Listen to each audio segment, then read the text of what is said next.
우리가 줄기세포를 계속 얘기하게 되는 이유는 뭐냐면은 시대적인 흐름이기 때문이라는 겁니다.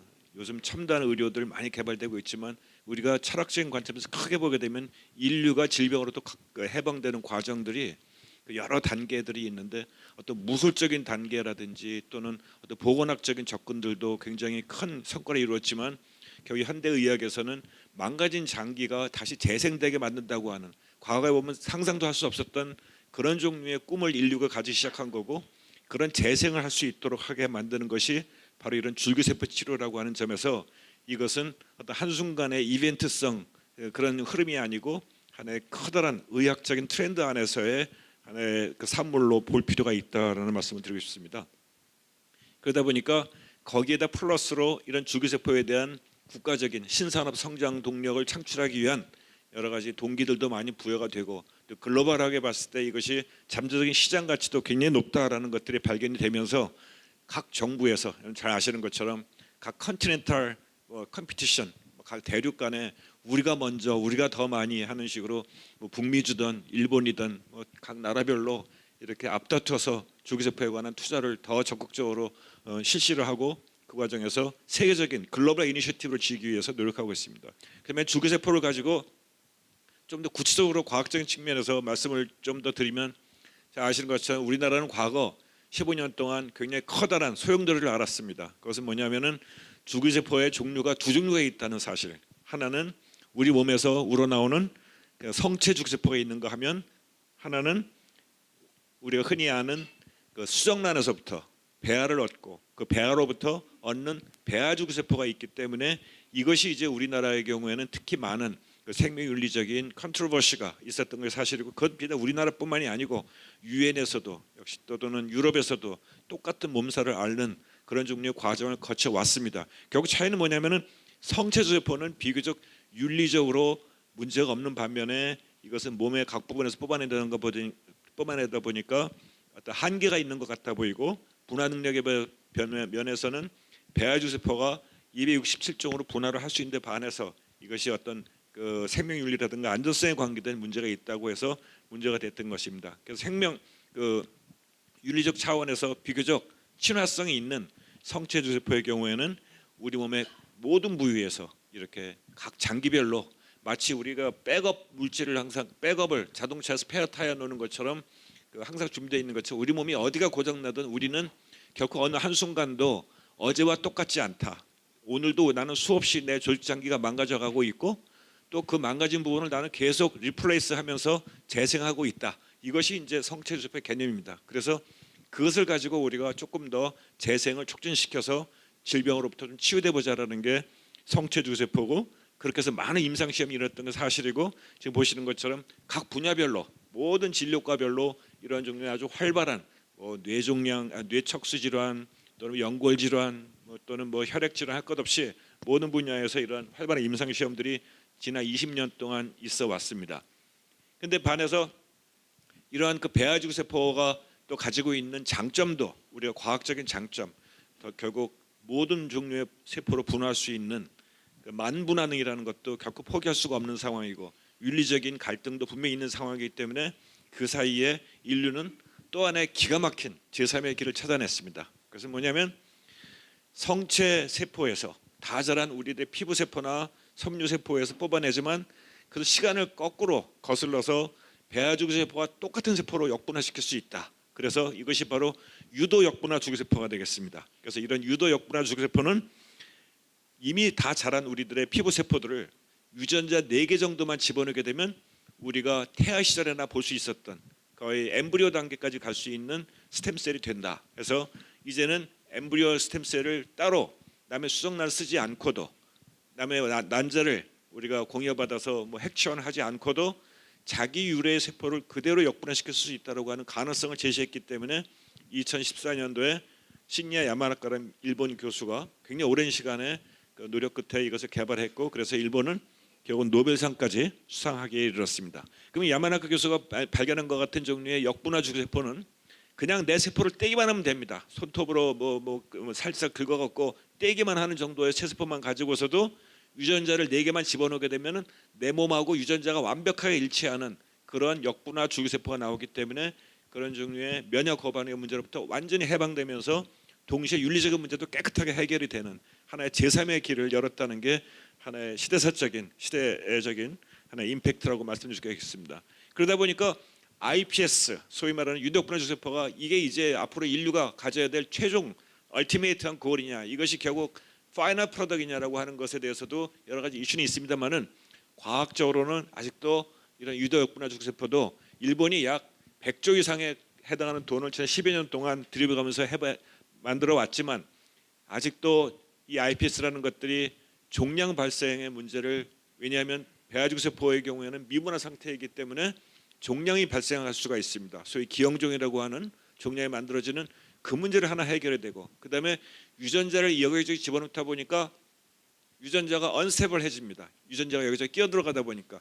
그래서 소위 제네틱 인스테빌리티의 문제가 있고, 또한 이런 문제를 해결하기 위해서 과거 과학계는 지난 10여 년 동안 그것을 보완하기 위한 여러 가지 방안들을 개발을 해냈습니다. 수많은 개량할 수 있는 기술을 보완할 수 있는 기술들이 개발이 되어 왔었고, 그러나 그럼에도 불구하고 아직까지도 이것이 몇몇 가지 기술적인 문제들은 남아있는 것이 사실이지만, 그럼에도 불구하고 이러한 iPS를 실제로 이제는 사람에게 그 정도 연구를 했다면 이제는 사람에게 우리가 적용을 해보자, 임상적으로 해보자라고 제일 맨 앞에 프론티어로 먼저 뛰어나간 것이 바로 당사자인 처음에 이 유독분해 주세포를 개발한 일본 열도를 온통 달궜던 그 일본입니다. 그래서 지금 여기에 있는 그 마사요 다카하시 교수 같은 경우에도 최초로 노인성 황반 변성증, 시력을 거의 잃어버린 사람에게 이 iPS를 우리가 시각을 감지할 수 있는 세포로 분할시킨 다음에 이식을 해서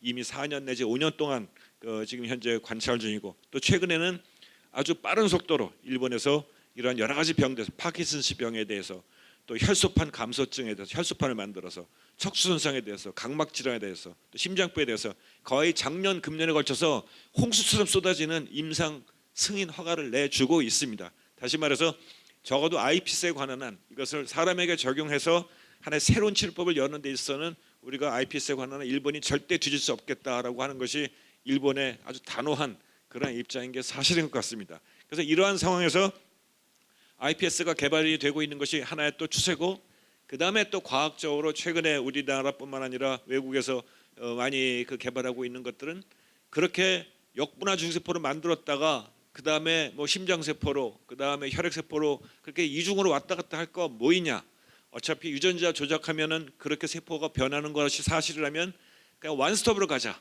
투스톱이 아닌 원스톱으로 가자 해서 다이렉트 컨버전이라는 시스템을 이용해서 이런 종류의 역분화를 거칠 것 없이 직접 원하는 세포를 뇌로 또는 간으로 또는 혈액으로 분화를 시키는 그런 종류의 기술들도 아직 실용화되긴 전이지만 개발이 되고 있는 상황입니다. 또 한 가지는 성체주세포에 있어서의 또 새로운 영역 중에 하나이고, 또 저 자신도 이것을 위해서 10여 년간 연구를 하고 있는 바로 그 분야이긴 합니다만은, 수많은 사람들이 주기세포 치료받았지만 누구는 좋아졌다, 누구는 안 좋아졌다, 이렇게 서로 결과가 다르게 나온 이유는 주기세포 자체 씨앗이 나빠서가 아니고 이미 환자의 몸이 초토화되어 있고 섬유화가 되어 있고 여러 가지 염증성 질환이 와 있는 상황에서는 제 아무리 좋은 슈퍼 주기세포 집어넣어도 소용없다. 결국은 그 주변의 밭을 갈아야 된다. 소위 말하는 미세 환경을 활성화시킴으로 인해서 결국 똑같은 씨앗이라도 결과가 전혀 다른 것처럼, 이렇게 우리 몸에는 항상 주기세포가 있는데 힘을 못 쓰고 있습니다. 항상 돌만트한 상태로 이렇게 있게 되는데, 그것을 어떤 신호를 우리가 리버서블하게 만들어서 다시 활성화시키는, 그걸 소위 우리는 웨이크업 스템셀 테크놀로지라고 얘기합니다. 웨이크업 스템셀, 잠을 깨우는 겁니다. 잠자는 사자를 깨워서 이 주기세포가 다시 제대로 활성을 일으키게 해갖고 이것을 통해서 여러 종류의 난치 질환들을 치료할 수 있을 것이다라고 보는 것이 또한 성체세포를 연구하거나 또는 저 자신의 신념이기도 합니다. 두 번째로 말씀드리는 것은 세포 치료가 그러면 현재 우리가 어디까지 왔고 지금 얼마나 세상 사람들이 이거 가지고 지금 진행이 되고 있느냐, 뭐 이런 문제를 좀 말씀드리겠습니다. 먼저 잘 아시는 가장 대표적인 것들은 세포 치료에서 뭐냐면도 제일 먼저 나오는 것은 골수 이식입니다. 우리가 주변에서 많이 보는 것처럼 백혈병 걸리게 되면은 조현모 세포 이식, 골수 이식 이런 거 합니다. 그래서 뭐냐면은 이 골수에 있는 이 백혈병 걸렸을 때 이 조현모 세포를 집어넣게 되면은 온갖 종류의 혈액을 만드는 세포를 다 재생을 해서 이 사람이 30년 동안 계속 만들어낼 수 있도록 도와준다는 겁니다. 단 한 개의 스템셀을 할지라도 주기세포 할지라도 그 역할이 있다라는 것이고, 그래서 이것은 이미 의료 시술로 이미 정착이 되어 있습니다.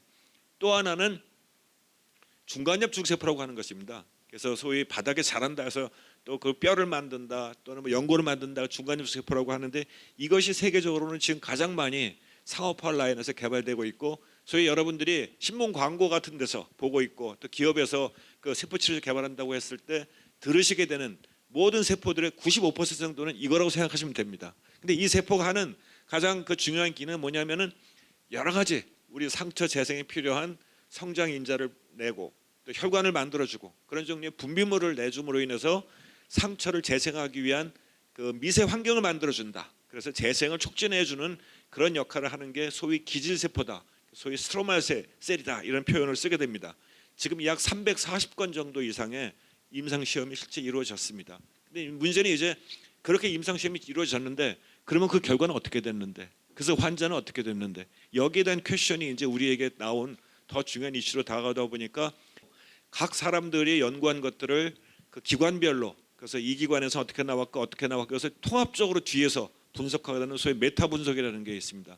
그래서 메타 분석에 의해서 이것이 과연 효과를 얼마큼 받는지를 이제 분석하는 그런 시대가 지금 이제 우리에게 도래하고 있습니다. 그러니까 한 기관만 보는 게 아니고 100개 내지 200개 기관을 한꺼번에 다 볼 수 있는 그런 종류의 분석이 되겠는데, 그냥 한 몇 가지 예를 좀 들어보게 되면, 예를 들어서 급성 심근경색증에 대해서 굉장히 많은 분들이 그 개발을 하고 있고 또 세포 치료가 실용화되기도 하고 있는데, 그런 것들을 가지고 임상시험 해본 결과 오른쪽으로 가면 좋은 거고 왼쪽으로 가면 별로 좋지 않은 겁니다. 근데 이렇게 굉장히 많은 그 베리에이션, 그러니까 다양한 결과들을 나타내고 있는 거 보습니다. 그러니까 이쪽에 있는 사람들은 굉장히 그 찬양을 하는 거고 이 사람은 굉장히 비난할 가능성이 있는데, 어쨌든 간에 이런 종류의 환자군별로 차이가 존재한다는 것을 봤고, 이 효과를 증명하기 위해서는 사실은 가장 중요한 것이 엄격한 임상시험을 설계를 하는 것이 중요합니다. 그래서 우리가 흔히들 뭐 우리 어렸을 때 그런 얘기 합니다.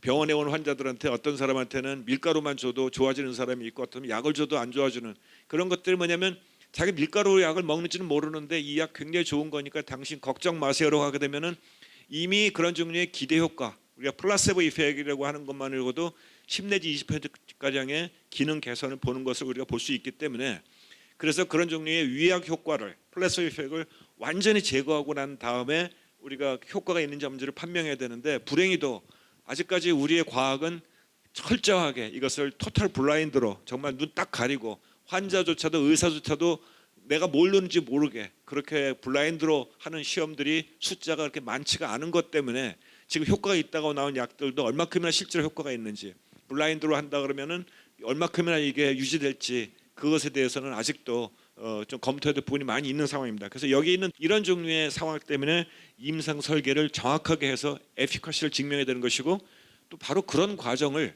검증하는 게 바로 국가의 고유한 권한이고 또한 의무이기도 합니다. 이게 대한민국 헌법에서 얘기하는 것처럼 국가는 국민을 보호해야 할 신성한 의무를 가지고 있다. 무엇을 보호하느냐? 재산권도 보호해야 되고 건강권도 보호해야 된다. 정말로 제대로 효과가 있지도 않은 것을 만약 효과가 있다고 하게 되면 재산권을 날리는 것이고, 또 독성이 있거나 위험성이 있는 것을 괜찮다고 그냥 넣어주게 되면 국민의 생명권에 대한 보장을 제대로 못 해준 것이기 때문에 국가가 가져야 되는 가장 중요한 책무 중에 하나가 헌법에서 명시된 바에 국민에 대한 보호권입니다. 그러나 이것은 원론적 입장인데, 문제는 여기서 끝나는 것이 아니라 이러한 국가의 그 권리, 국가의 의무 책무가 지금에 와서는 그 너무 고전적인 차원에만 논의가 머무를 수가 없는 것이, 시대의 흐름이 워낙 다이나믹하게 변하기 때문에 문제는 이 삼상 부분, 국가가 이 역할을 하는 것을 어디까지 하는 게 맞는 것이냐가 오늘날 이제 우리가 가장 고민하게 되는 키워드가 되겠습니다. 이것을 어느 선에서까지 하면은 가장 적정할 수 되겠느냐. 그러다 보니까 주기세포에 대한 규제에 대한 새로운 트렌드가 나오게 된 겁니다. 그래서 우리나라에서 이미 우리 사회에서 많이들 보셨겠지만, 이거 뭐 우리나라는 뭐 하는 거냐, 갈 길 잃은 국내세포 주기세포 사랑 이대로 가면 우리 후진국 되는 거 아니냐, 일본은 있고 한국은 없다, 중국은 하는데 왜 우리 못 하느냐, 또 일본서는 합법인데 한국서는 불법이냐, 우리 원정치를 떠난다, 이런 종류의 이제 어떤 사회적인 요구들이 있고 또 블레임이 있다 보니까 이런 주기세포에 관한 규제를 완화해야 되는 여러 가지 정책적인 모색들을 우리나라에서 하고 있고, 그런 거 하면은 또 일부에서 저 같은 사람은 규제를 완화라는 표현은 굉장히 위험한 표현이다. 규제 완화가 아닌 규제 합리화라는 표현을 쓰도록 하자. 결국 우리가 뭔가 시험을 면제해 주는 게 아니고 시험을 적정화시키는 게 맞는 것이기 때문에 이런 종류의 것들 자칫 잘못하게 되면 악용될 수가 있기 때문에 규제에 대한 보다 합리적인 방안을 찾는 게 우리 대안이다라고 하는 이슈도 같이 존재를 하고 있는 겁니다. 그다음에 마지막으로 이제 한국의 사회에서의 주기세포는 또 우리 나름대로 굉장히 고유한 우리들만의 컬러링이 있고 또 여러 가지 어려움이 있습니다. 그래서 지금 한국의 특성을 제가 이렇게 한 5가지 정도로 뽑아봤습니다. 짧게 그냥 말씀드리면은 잘 아시는 것처럼 한국은 지금까지 전 세계에서 가장 많은 주기세포를 이미 상용화시켜 준 나라입니다. 그래서 이미 지금 4개, 5개까지 전 세계 어느 나라도 이렇게 많이 허용해 준 나라가 없습니다. 그만큼 우리 한국에서의 주기세포의 임상 연구나 또는 개발이 활발하게 된다고 하는 것을 얘기할 수 있는데 실제 이 데이터를 보셔도 전 세계에서 임상 시험에 진입한 그 건수를 놓고 봤을 때도 미국에 비해서 거의 2번째, 최근에는 이제 중국이 많이 하기 때문에 3번째까지 가는데 그 GDP 대비, 인구 숫자 대비로 하게 되면 한국은 거의 압도적인 1위라고 보셔도 됩니다. 그래서 그만큼 한국이 개발이 활발하게 일어나고 있는, 임상 진입이 많이 있는 것도 사실이고 이렇게 많은 종류의 세포 치료제가 실제 개발되고 있는데 반면에 또 우리 한국 사람 특유의 어떤 그 절박함에 대한 그 적극적인 이런 포효라고 할까요? 이런 것들이 많이 좀 있는 게 사실이다 보니까 어떤 경우에는 그 비승인된 줄기세포를 외국에 가서 원정 치료를 받으면서 사망해갖고 오시는 사고도 많이 생기고 불법 시술에 관한 부작용이 끊이지 않게 발생하는 것도 또한 역시 우리 한국의 그 굉장히 유니크한 프로블럼 중에 하나라고 보여지고 그만큼 제도권 내에서 국민들의 수요가 또 높다는 것도 생각할 수가 있기 때문에 그래서 한국도 이런 사회적 수요를 어떻게 정책적 탄력성과 맞춰 나갈지에 대한 고민들이 계속 지속돼 왔고 어떤 임상 시험만큼은 아까 말씀드린 것처럼 엉터리를 하지 말고 제대로 해라. 그래서 그 GCP라고 하는 그 프로토콜이었는데 그것에 맞춰서 제대로 한다면 우리도 인정해주겠다는 차원으로 한국도 역시 이러한 그 논의들을 이제 가까스로 좀 융합을 해낸 상태입니다. 또 이런 것들을 금융권에 있는 사람들은 오히려 실제 그것을 약간 역용을 한다 그럴까요? 그 한국의 바이오 사업에 소위 말하는 밸류에이션이라고 그러죠. 가치를 평가하는 밸류에이션들이 동일한 미국의 수준의 미국 바이오 회사들에 비해서 약 5배 내지 10배가 높다고 합니다. 그러다 보니까 지금 외국에 있는 투자가들이 기업하는 사람들이 오히려 투자받으러 한국으로 옵니다. 미국에서는 1,000만 원 받던 거를 한국에 오면 1억을 받고 투자를 받을 수가 있으니까 지금 한국으로 전부 다 러시하고 있는 상황이고 이제 또 이렇게 첨단 재생의료의 발전 못지않게 한국의 기초과학으로서의 체질이 강화가 돼야 되는데 그렇게 기업에서조차도 사람이 다 빠져나가고 하다 보니까 기업에서 인력난 아우성이면 그보다 훨씬 월급 적게 주는 국립연구소나 또는 대학은 어떨까요? 저희들 같은 경우는 거의 초토화 수준입니다. 무슨 태풍 지나간 것보다 더 힘들 정도로 인력난들이 빠져나가고 그렇게 해서 결국은 한국의 근본적인 그 바이오 경제를 구축할 수 있는 체력 자체가 그렇게 소진되고 있기 때문에 그 현장에서의 그 이런 아우성들을 사실 우리도 조금 이런 과정에서 같이 좀 신경을 써야 되지 않나 생각을 좀 하게 됩니다. 마지막으로 우리의 그 삶에서 우리 줄기세포라고 하는 것이 결국 어떤 의미를 가지고 우리가 어떤 태도의 줄기세포를 볼 것이냐라는 차원에서 한 가지만 좀 말씀드리면은 그 건강을 상징하는 신이 그리스 로마 신화에 보게 되면 두 사람이 있습니다. 하나는 아스클레피우스와 히게야입니다. 원래 히게야가 딸인데 아스클레피우스는 원래는 그 연금술사였습니다. 그러니까 뭔가 뚝딱뚝딱 하는 걸 잘합니다. 근데 지금 현대의학에서는 아스클레피우스가 의학의 신으로 되어 있습니다. 히게야는 헬스, 어떤 건강, 보건, 자기 절제 뭐 이런 어떤 종류의 그 자기 탱탱한 그 자기 삶에 대한 탄력들을 추구하는 그러한 것이 히게야였다면은 최근에 아스클레피우스는 뭐라도 갖다가 툭툭툭 해서 주는 병원에 가서 상담하고 오면은 내가 왜 돈 내는지 모른다는 거죠. 주사 한 방 맞아야 되고 뭔가 질러놔야 되고 뭔가 거창한 것들이 들어가야지만 우리가 현대의학인 것처럼 생각하는 현대의학의 현대 문화적인 시류조차도 현재 이런 것들에서 하나 영향을 받지 않는가라는 생각을 하게 됩니다. 진시황이 그 옛날 그렇게 목말라 했던 것처럼 우리도 역시 그런 종류의 그 목마름에 빠져 있는 것은 아닌지 또한 이런 목마름 자체가 건전한 과학의 발전을 지원하기보다는 오히려 그것을 남용하고 또 그것을 오히려 억제하는 억압하는 그런 부작용으로 나타날 가능성도 있다는 것을 말씀드리면서 제 강의는 여기서 마치도록 하겠습니다. 감사합니다.